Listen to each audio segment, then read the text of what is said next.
how do solar panels work? A remarkable invention with a very complex destiny that may, in the near future, bring about a true revolution in the field of energy. About 10 years ago, the author of this video was among those who did not share the optimism regarding solar power, believing solar panels to be merely a partial solution, suitable only for specific situations, supplying electricity to some remote and isolated settlements somewhere in a hot and sunny region. However, today I must admit that I was mistaken. Modern technologies for the production of solar panels have advanced to the point where solar panels have already become a cheaper source of electricity than traditional hydrocarbon-fueled power plants. On average worldwide, the cost price of 1 kilowatt-hour produced by a solar panel over its entire lifetime is around 4.3 cents. And under the most favorable conditions, for example, in countries with many sunny days located near the equator, the cost can be even lower, down to 2 cents per kilowatt-hour. For comparison, the global average cost of a kilowatt-hour produced at thermal power plants burning natural gas is approximately 4.6 cents, and in some countries it can reach 10 to 12 cents per kilowatt-hour. In other words, solar panels are already economically ready to replace thermal power plants in the field of electricity generation.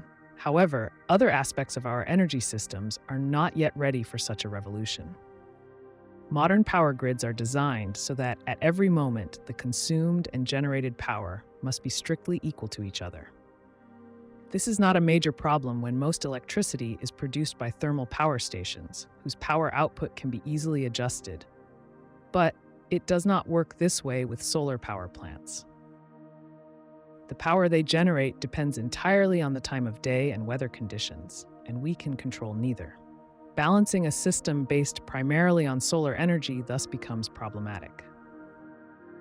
A striking example of what can happen when solar energy becomes overly dominant in the current grid structure is the blackout that occurred in the spring of the year 2025 in Spain and affected Portugal and southern France. Due to an overproduction of electricity, a voltage surge occurred in the grid, which led to the temporary shutdown of the entire energy system. Essentially, the only way to avoid such problems is to create powerful battery systems that can store electricity during periods when production exceeds consumption and release it back into the grid when consumption surpasses production. However, existing energy storage technologies do not yet allow this to be done effectively at a reasonable cost. But we have already examined this topic in detail in our previous videos devoted to electricity storage technologies. Today, we will instead focus on solar panels themselves and the fundamental principles of how they work. That is, what physical processes allow them to convert light into electricity, and how we have managed to make this process so efficient. And before we begin, I would like to take this opportunity to thank the sponsors of our channel, here on YouTube as well as on Patreon, Boosty, and our Telegram channel. Friends, thank you very much for your support. It is thanks to you that I can dedicate enough time to this channel and continue to delight you with quality content. The more sponsors we have, the more videos I can produce, and of even better quality for my esteemed viewers. So I invite everyone who enjoys what happens on this channel to join our group of sponsors. I believe we will all benefit from it. You can become a sponsor by following the link that should appear on your screen right now, or by scanning the QR code. All the necessary links will also be in the description below the video. Thank you to everyone who already supports the project and to those who decide to join our sponsors today. Now let us return to solar panels. To understand even the most general principles of how they work, we must first recall the basics of semiconductor electronics theory. As is well known, all substances are divided into two main types: conductors, which are usually metals, and dielectrics, also known as insulators.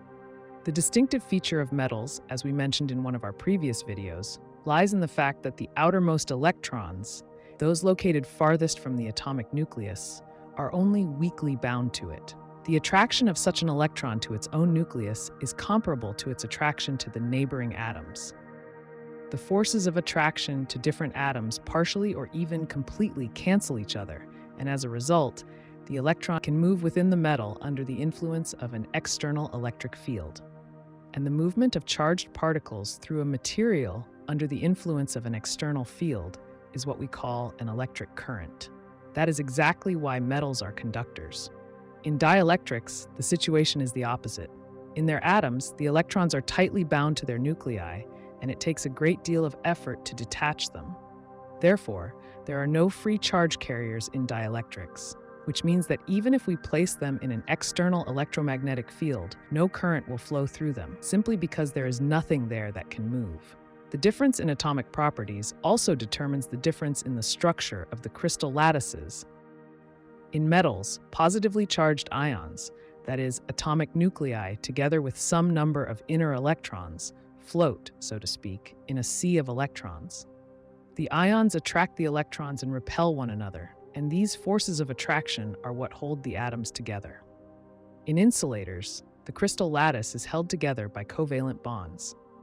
These arise because the outer orbitals of the atoms contain single, unpaired electrons. Each atom uses one electron from a neighboring atom to fill a vacancy in its own outer orbital. As a result, the pair of electrons becomes shared between the two atoms. Both electrons are attracted to both nuclei, and this mutual attraction keeps the atoms bound together.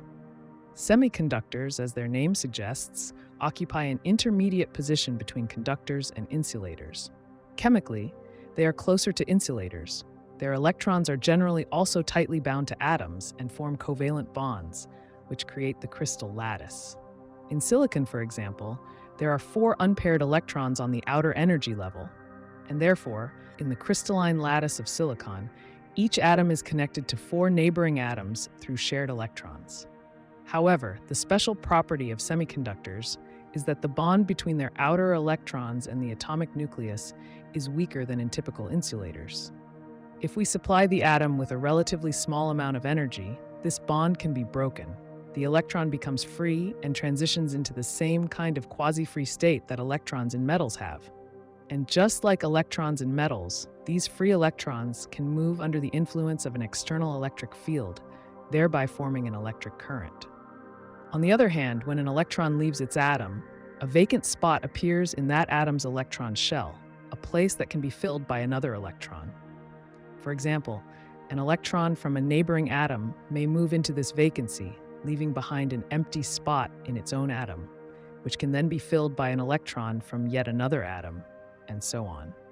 From the outside, this process looks as though a positively charged quasi-particle is moving through the semiconductor.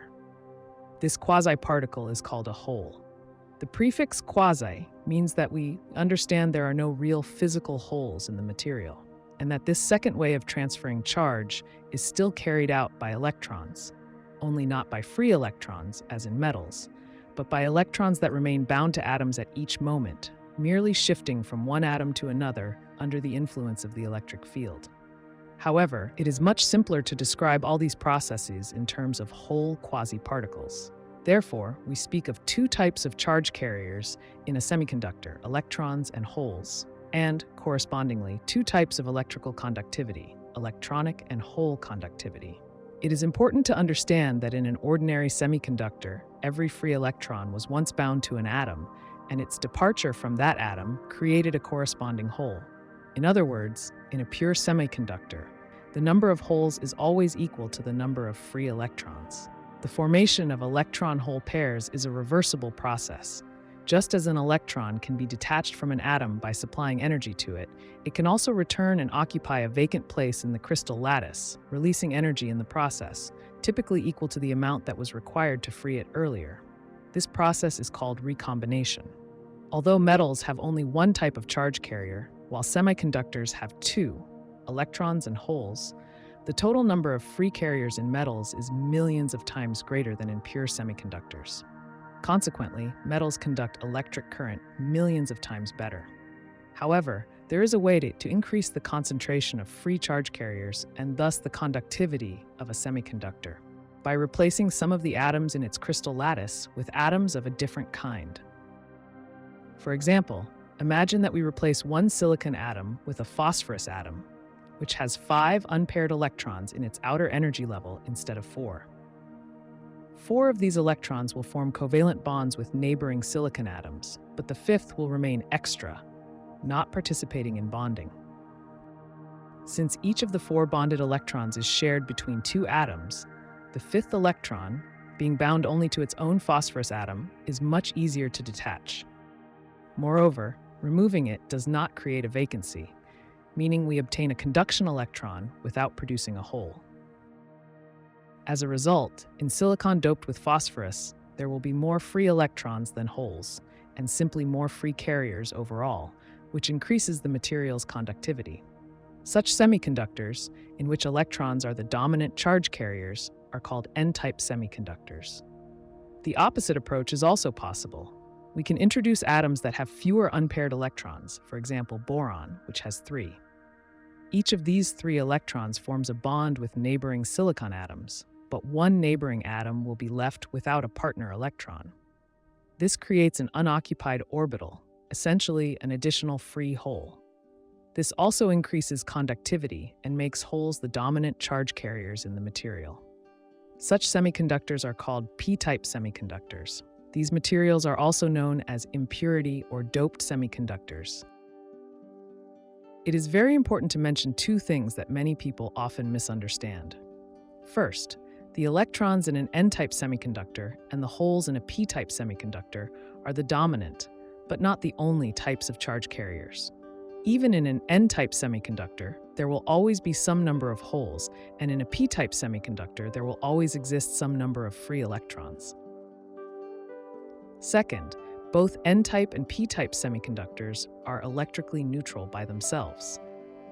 The total number of negatively charged carriers, that is, electrons, both free and bound within the crystal lattice, in each semiconductor is equal to the number of positively charged protons in the atomic nuclei.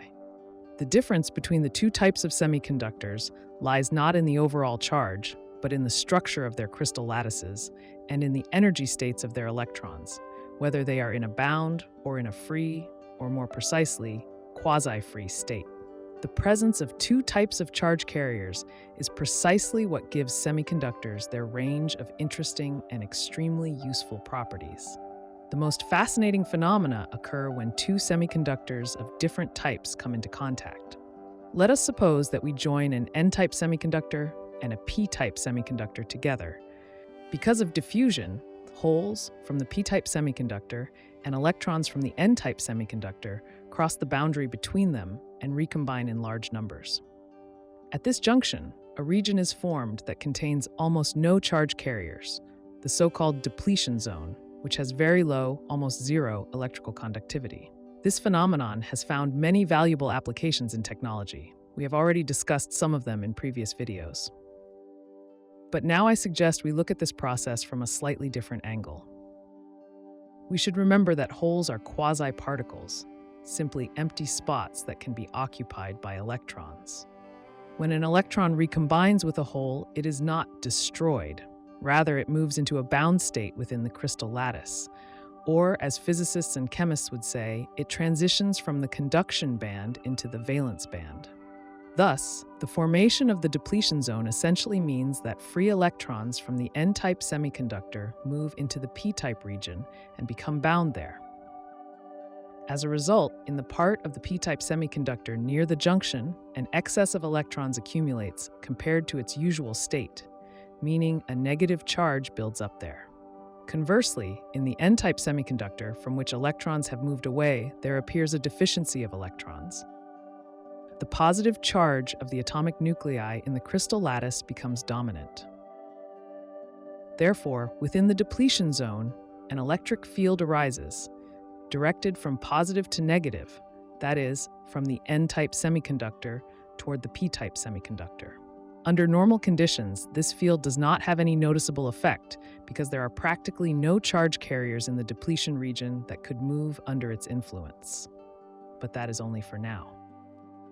Now let us illuminate our semiconductor sandwich with electromagnetic radiation, essentially with a stream of photons. If these photons possess sufficiently high energy, they can interact with the atoms of the semiconductor and knock electrons out of them, leading to the formation of new electron-hole pairs.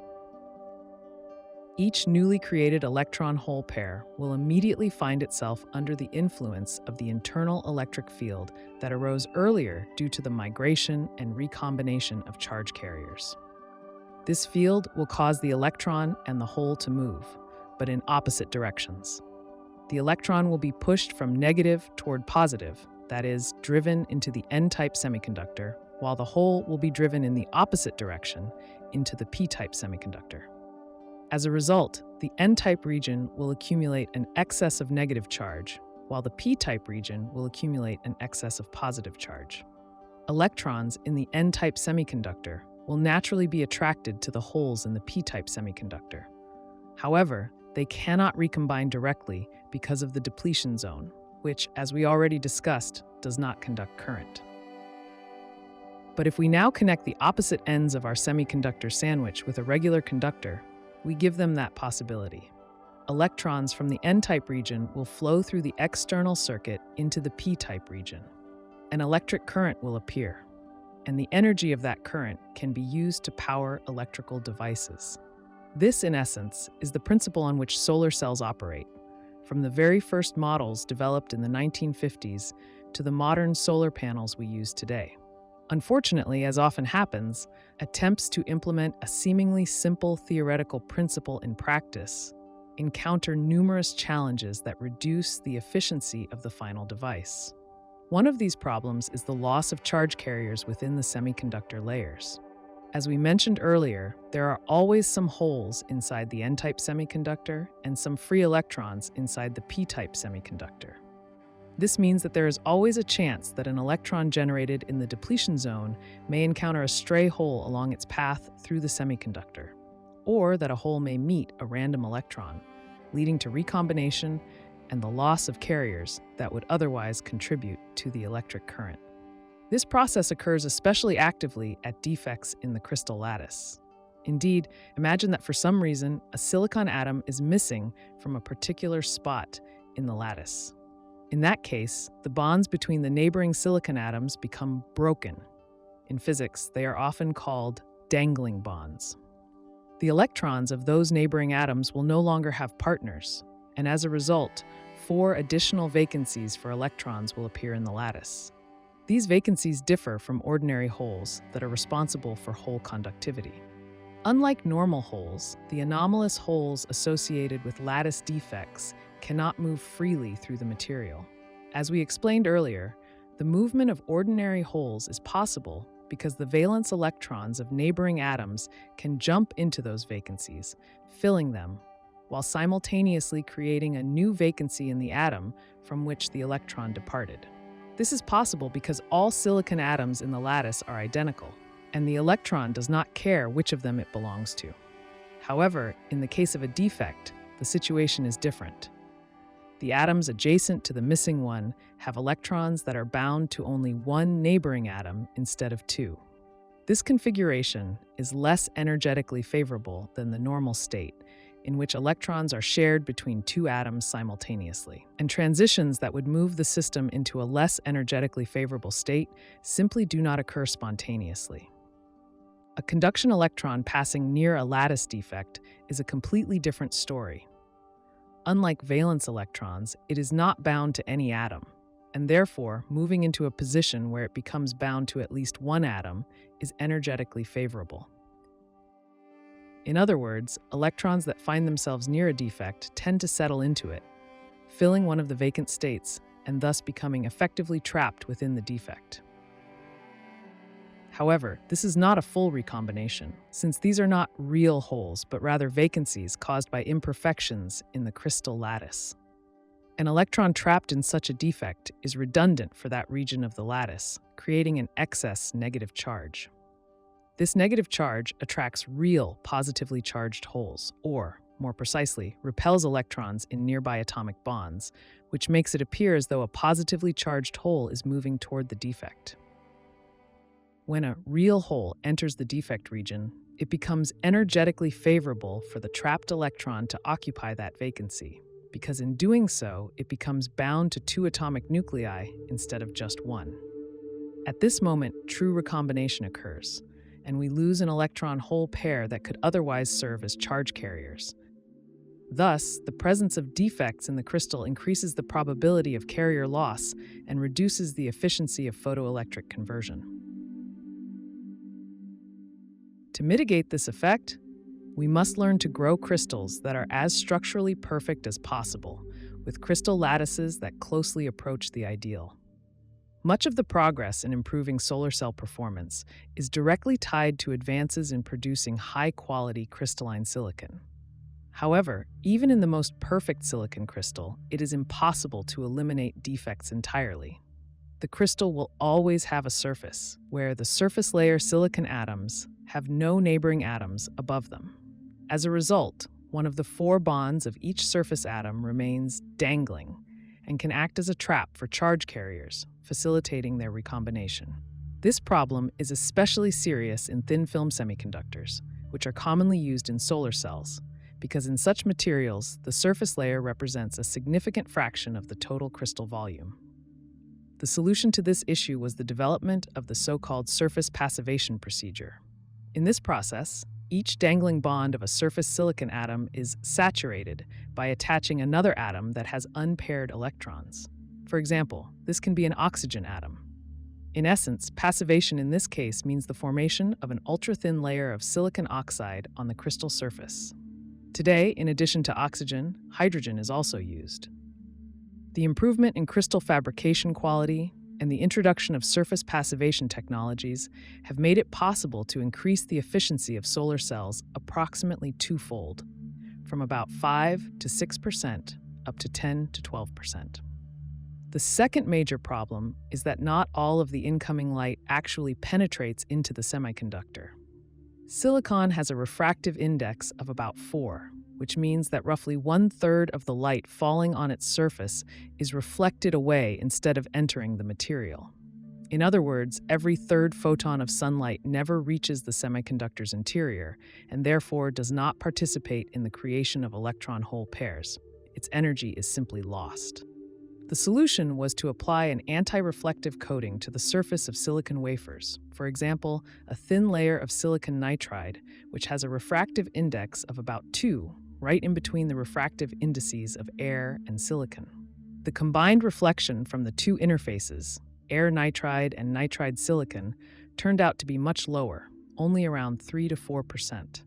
This improvement increased the overall efficiency of solar cells by about 2 to 3%. On the other hand, roughly 10% of the incoming light passes straight through the thin silicon layer of the solar cell without being absorbed, escaping out the back, and thus also failing to generate electron-hole pairs. This issue was solved by adding a reflective surface on the backside of the cell, typically a layer of metal, most often aluminum, coated with aluminum oxide. This mirror-like layer reflects the unabsorbed light back into the silicon, providing another chance for absorption, and thereby increasing the solar cell's efficiency by approximately 1 to 2%. The third problem lies in the metal contacts themselves, the structures that connect the 2 poles of the semiconductor sandwich and allow the electric charge to flow through the external circuit. For current to flow efficiently, these contacts must cover a sufficiently large portion of the cell's surface. However, the denser this metal grid becomes, the more it shades the active area, preventing photons from entering the semiconductor. An effective solution to this trade-off was the use of transparent conducting oxides such as indium tin oxide. The entire surface of the solar cell can be coated with this material, while thin metallic conductors are attached only in specific areas for current collection. This approach improved solar cell efficiency by another 2 to 3%. Interestingly, the refractive index of indium tin oxide is close to 2, allowing it to serve simultaneously as an anti-reflective coating. Taking into account all these and other improvements, the design of a photovoltaic cell, which originally was just a simple sandwich made of N-type and P-type semiconductors, has become significantly more complex. First of all, the surface of silicon is no longer left flat. To increase light absorption, it is now fabricated with a microscopic texture that forms tiny pyramid-like structures. Second, this micro-textured surface is coated with a thin passivation layer, for example, silicon oxide, in which the oxygen atoms serve as the passivating agents, or amorphous silicon enriched with hydrogen. On top of that comes the anti-reflective coating, most often silicon nitride. Above it lies a layer of transparent conductive oxide, typically indium tin oxide, to which thin silver or aluminum contacts are soldered. On the back side of the cell, another passivating layer is applied, usually silicon oxide. Beneath it lies a highly conductive layer of heavily doped polycrystalline silicon, which is connected to a metallic plate, serving both as a mirror and as the rear electrical contact. Depending on the manufacturer and the type of solar cell, the design details may vary. Nevertheless, the list of key components remains the same, and today the efficiency of such silicon solar cells reaches about 25 to 27%. This is almost the theoretical limit. It is fundamentally impossible to extract more than about 30% efficiency from a silicon-based solar cell, a limit known as the Shockley-Queisser limit. This restriction arises from the fundamental physical properties of both silicon and sunlight itself. Let us recall that in a solar cell, we rely on sunlight to interact with silicon atoms, knocking electrons out of them, a process that creates electron-hole pairs and thus generates electric current. To knock an electron out of a silicon atom requires a specific amount of energy, 1.12 electron volts. If photons have less energy than that, the solar cell will not work, since the photons simply will not have enough energy to create electron-hole pairs. A photon energy of 1.12 electron volts corresponds to a wavelength of about 1,100 nanometers, which is in the infrared range of the electromagnetic spectrum. All photons with longer wavelengths, and therefore lower energies, are effectively invisible to a silicon solar cell. Yet roughly 1/3 of the sun's total radiant energy is carried by such long wavelength, low-energy photons. This means that about 1/3 of all sunlight reaching the panel is lost entirely without contributing to electricity generation. However, having photons with too much energy is also inefficient. While these high-energy photons do create electron-hole pairs upon striking silicon atoms, only a portion of their energy goes into this process. The rest is wasted. For instance, consider a photon with an energy of 2.24 electron volts, which corresponds to a wavelength of about 553.6 nanometers in the green region of the spectrum, where the sun's emission is most intense. Only about half of this photon's energy goes into generating an electron-hole pair, and consequently electric current. The remaining half is lost, ultimately manifesting as heat within the material of the solar cell. And if we sum up the conversion efficiency across all wavelengths of the solar spectrum, we arrive at a value of about 30 to 32%, meaning that even a perfect silicon solar cell can convert only about 1/3 of the incoming sunlight into electricity. However, there are ways to surpass this limit. In fact, several of them. Even today, there exist technologies that allow solar panels to reach efficiencies of around 40 to 50%. Moreover, theoretical models have been proposed that could, in principle, push efficiency as high as 80%. In our next video, we will discuss what these technologies are and at what stage their development and implementation currently stand. So if you are interested in the topic of solar energy and its future prospects, don't forget to subscribe to the channel. That way, you definitely won't miss the new episode. That's all for today. All the best to you, dear friends, and see you again in our upcoming videos.